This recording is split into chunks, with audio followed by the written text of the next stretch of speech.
La bonne info, c'est à la bonne heure sur GTV. Bonsoir à toutes et à tous. Merci de suivre l'actualité de ce vendredi 20 septembre 2024. Donc voici les titres. L'Alliance pour la transparence des élections, c'est la nouvelle plateforme regroupant plusieurs partis politiques décidés à faire respecter les textes régissant le processus électoral créé par des leaders de l'opposition. Elle a été lancée hier et Khalifa Ababakar Sall a parlé en leur nom. Vous le suivrez dans cette édition. Le président de la République à Ndiassane ce vendredi, Bassirou Diomaye Diakhar Faye, a réitéré son engagement à accompagner les foyers religieux. Une déclaration saluée par le porte-parole du Khalif, Cheikh Khalifa Abdallah Kounta. Les propos du président de la République que vous pourrez suivre dans ce 20h. Et puis notre reportage du jour qui nous mènera chez les vendeurs de fournitures scolaires qui pour le moment se plaignent de la rareté des clients à seulement quelques jours de la rentrée des classes. C'était là les titres, le développement c'est tout de suite.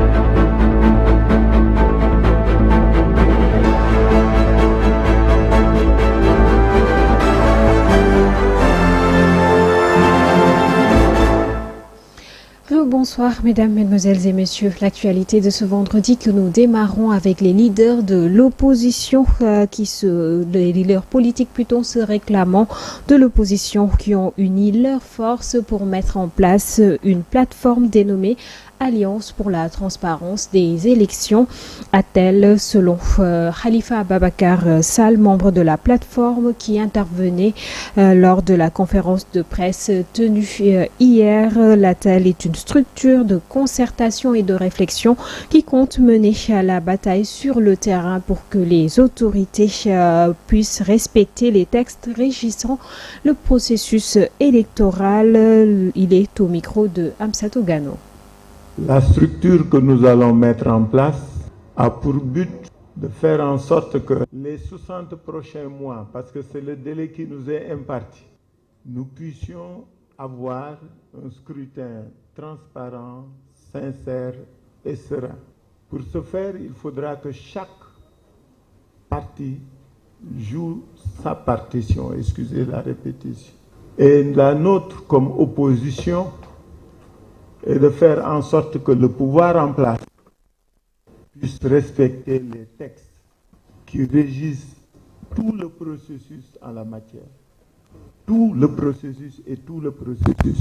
C'est pourquoi nous nous félicitons de cette présence massive, de cette participation belle, de tous ces leaders aujourd'hui réunis, afin que le Sénégal puisse rester un pays respecté en matière de démocratie.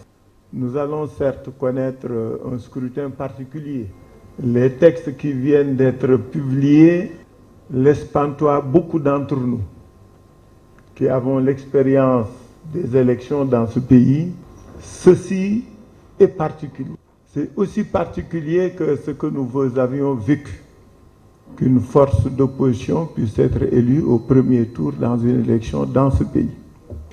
Donc ces moments particuliers que vit notre pays doivent être des moments où nous devons nous réjouir de la qualité du jeu démocratique. Mais ils peuvent être aussi des moments de lutte et de confrontation si c'est nécessaire. D'autres leaders de partis politiques regroupés autour de 3 grandes coalitions dont Ensemble pour demain, GOR et Domoréoumi ont aussi mis en place un comité d'initiative, un front social et républicain. Ces différentes entités veulent fédérer toutes les forces vives de la nation pour une majorité à l'Assemblée nationale. Écoutons les précisions de Ndelendiaï dans son compte-rendu. Ensemble pour demain Daju Mbergane Kanouté, Ngor de Mohamed Moustapha Diagne, Domoréoumi de Alassane Cissé, 3 coalitions, un seul but, s'unir pour une majorité écrasante à l'Assemblée nationale. Ces formations politiques ont mis en place un comité d'initiative du Front social et républicain. Nous voulons arriver véritablement à une large coalition, un grand bloc uni, solidaire pour en perspective des élections législatives. Aujourd'hui, dans cette coalition, nous accueillons des forces vives de la nation, notamment des forces citoyennes. Nous accueillons des syndicats, nous accueillons des organisations de femmes et de jeunes. Et cela nous rassure et nous montre que nous sommes dans une dynamique unitaire. Cette nouvelle plateforme de l'opposition s'indigne du comportement du nouveau président Bassirou Diomaye Diakhar Faye. Les membres dénoncent leur non-implication dans le processus électoral. Que le président de la République a pris le décret 2024 du 13 septembre. Je pense que fidèle à nos traditions de concertation et de dialogue, il aurait été opportun d'inviter la classe politique, d'inviter les acteurs de la société civile à ce que nous puissions autour d'une table discuter du processus électoral. Aussi, vous avez vu que les délais donc devaient aussi être en conformité avec les décisions du Conseil constitutionnel. Devaient saisir le Conseil constitutionnel pour avis dans la mesure où il a choisi les 60 jours, comme l'électoral l'a dit, 60 jours au moins, 90 jours au plus. Le Front social et républicain demande une adhésion massive de l'opposition dans la lutte pour imposer la cohabitation à l'hémicycle. L'opposition puisse enfin arriver donc à l'Assemblée nationale que nous puissions arriver à une Assemblée nationale plurielle, une Assemblée nationale équilibrée. Et c'est la raison pour laquelle les forces vives qui constituent le Front social républicain ne ménageront aucun effort pour l'unité de l'opposition, pour qu'on ait un seul bloc qui pourrait faire face au régime actuel. Pendant ce temps, un nouveau parti pour allonger la liste des formations politiques au Sénégal, Impact, Initiative et Mobilisation panafricaine pour une alternative citoyenne des travaillistes du Sénégal, en délégué Sénégal du nom de celui-ci.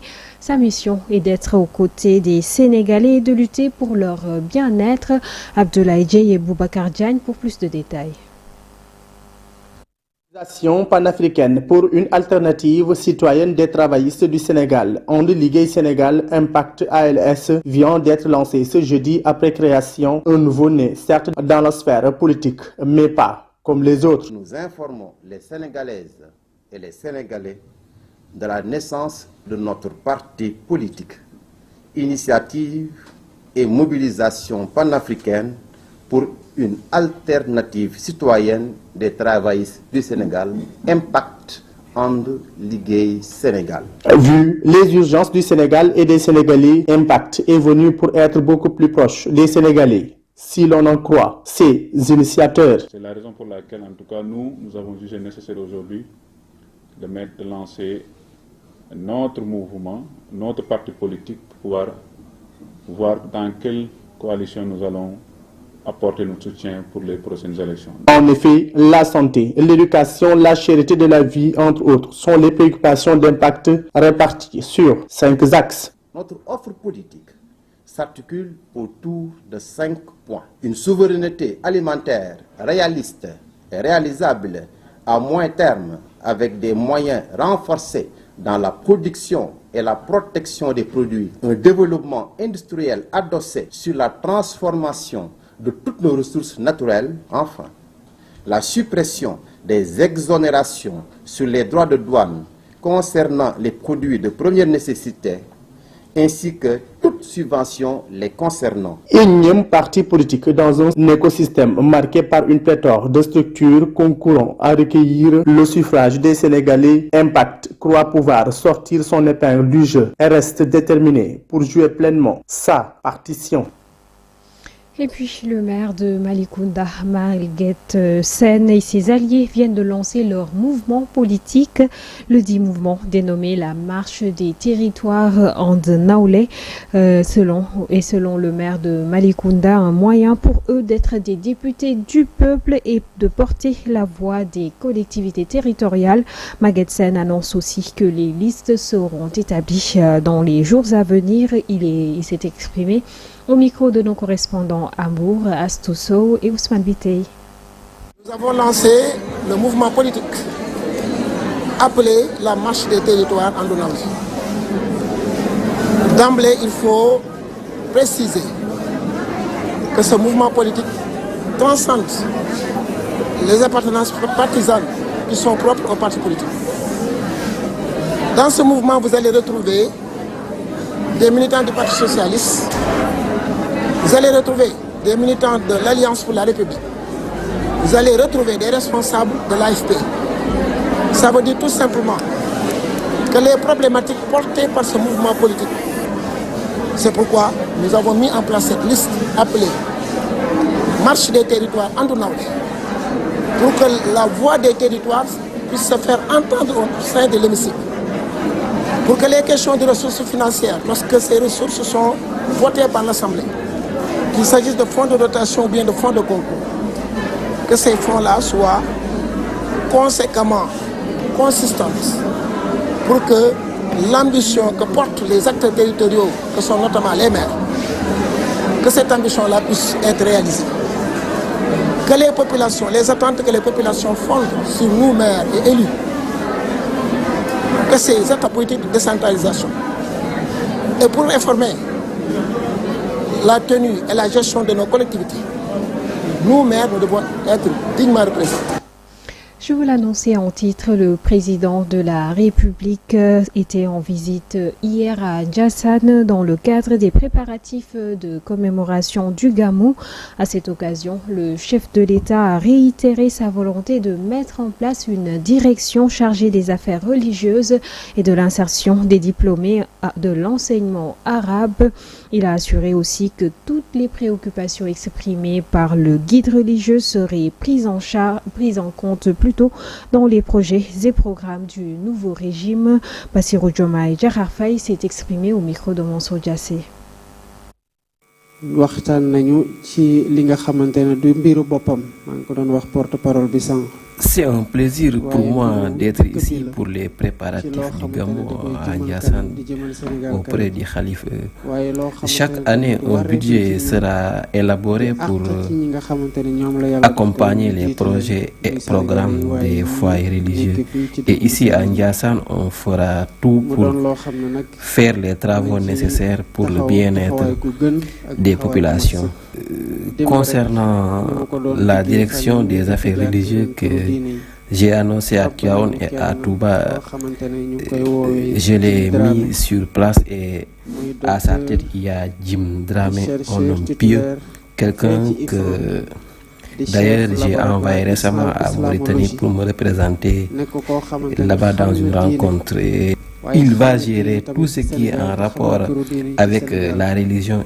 Il y a aussi un bureau de l'insertion des diplômés de l'enseignement arabe. Donc ce bureau est mis sur place. Délégation affaires religieuses, certainement avec dénomination bu ñu nara japp buy gëna yaatal.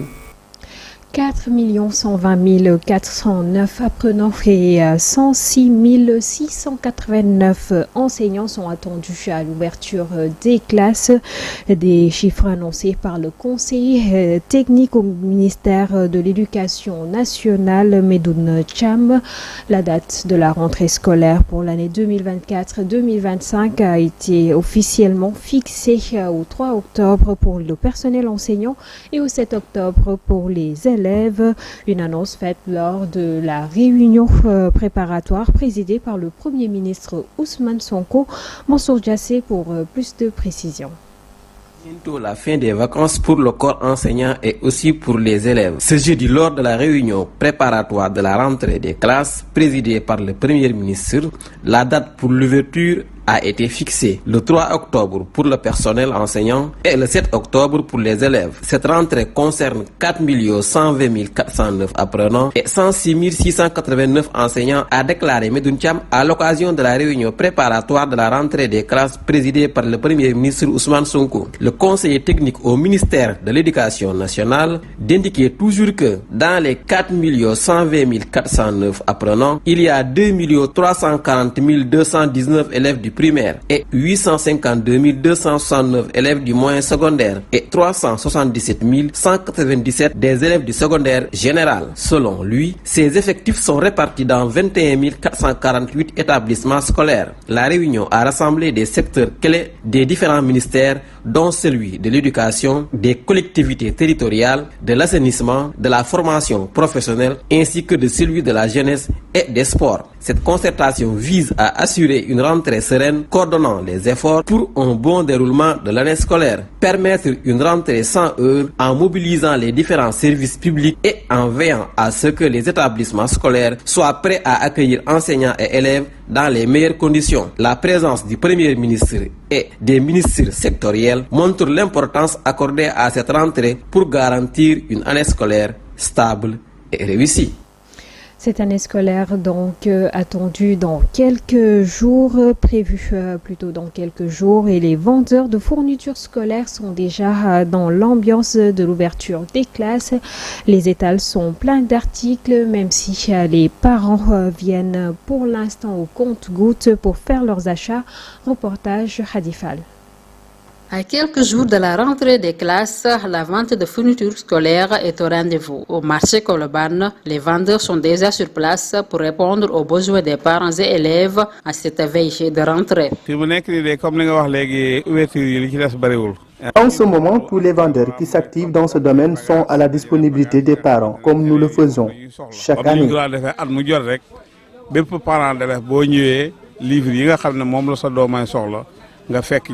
Matar Mbaye est vendeur de livres et révèle qu'il prépare la vente de fournitures scolaires depuis le mois d'août et de septembre. À chaque fois, septembre, je commence la vente des fournitures scolaires d'habitude au mois d'août et septembre et les parents viennent petit à petit. Mais pas tellement mais pour avancer, il faut octobre. Étant vendeur mais aussi chef de famille, Doudoufa s'active dans ce domaine depuis plusieurs années.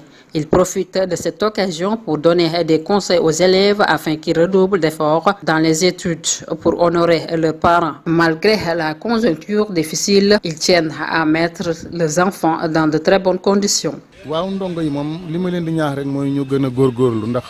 Je conseille aux élèves de redoubler d'efforts afin d'honorer leurs parents, car ils font tout pour eux. Donc, ils doivent se concentrer sur leurs études.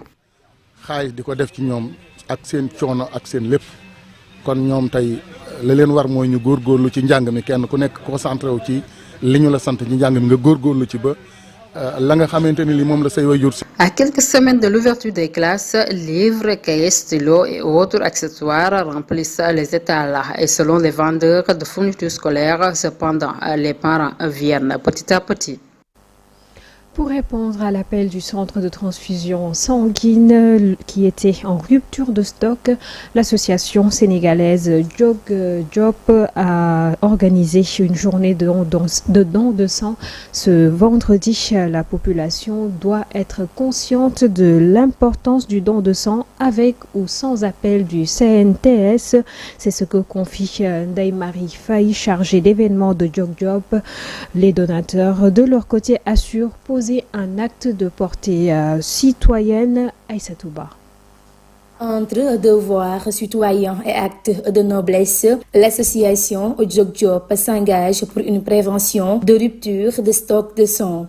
Et c'est suite à l'appel du Centre national de transfusion sanguine. Avant de pouvoir travailler, il faut d'abord être en bonne santé, je pense. Et je pense que ce n'est pas très normal que les gens ne viennent pas dans le centre pour donner du sang. Je pense que ça, c'est la première des choses à faire. Actuellement, il y a la banque de sang qui est en rupture de stock. On a jugé nécessaire de venir faire un don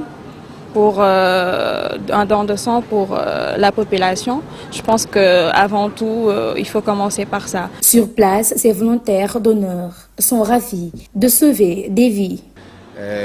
Nous sommes ici au centre de transfusion sanguine de Fann pour accomplir notre mission en tant que telle. Et je crois que c'est un acte noble que nous lançons un appel à tout le monde, la jeunesse plus particulièrement, à venir donner du sang pour sauver des vies parce que c'est important. C'est un acte de citoyenneté et voilà, le patriotisme ne se revendique pas. Donc il nous faut quand même venir massivement pour donner du sang à nos confrères et consoeurs qui sont dans les hôpitaux et qui en ont besoin. Toutefois, la sensibilisation sur l'importance du don de sang reste toujours un défi à relever. Il y en a qui sont là, mais je pense que la sensibilisation doit être un peu plus forte pour qu'ils puissent prendre conscience que c'est très nécessaire, c'est vraiment important de vraiment faire ce don parce qu'il y a des gens qui meurent pour ça et c'est pas normal de mourir parce qu'il n'y a pas de sang, assez de sang pour toi. Il y a des gens, il y a des femmes qui accouchent, il y a des gens qui font des accidents. Surtout récemment, il y a beaucoup d'accidents et ils ont besoin potentiellement de sang et ils peuvent mourir s'ils n'en ont pas. Donc je pense que c'est très nécessaire de faire ça. À l'international, plus précisément en Guinée-Conakry, l'ancien colonel guinéen Claude Pivi a bien été extradé vers la Guinée depuis le Libéria où il a été arrêté. Des informations parfois contradictoires ont circulé sur son lieu de détention et finalement l'ancien fugitif condamné à la perpétuité pour son rôle dans le massacre du 28 septembre 2009 se trouve depuis ce jeudi dans les prisons, dans la prison de la ville de Koya, à une cinquantaine de kilomètres de Conakry. Une prison récente puisqu'elle a été reconstruite il y a peu et qui est donc considérée comme moderne et bien sécurisée. Cette maison centrale a par rapport à toutes les maisons centrales de Guinée toutes les commodités conformes aux normes internationales, explique Yaya Kairaba Kaba, le ministre guinéen de la Justice. Il a été reçu dans cette prison du fait de son état de santé précaire car il est diabétique. C'est cette information qui met un terme à cette édition du vendredi. Merci de l'avoir suivi. Excellente suite de soirée et de programmes en compagnie de la GTV. Bonsoir et Juma Moubarak.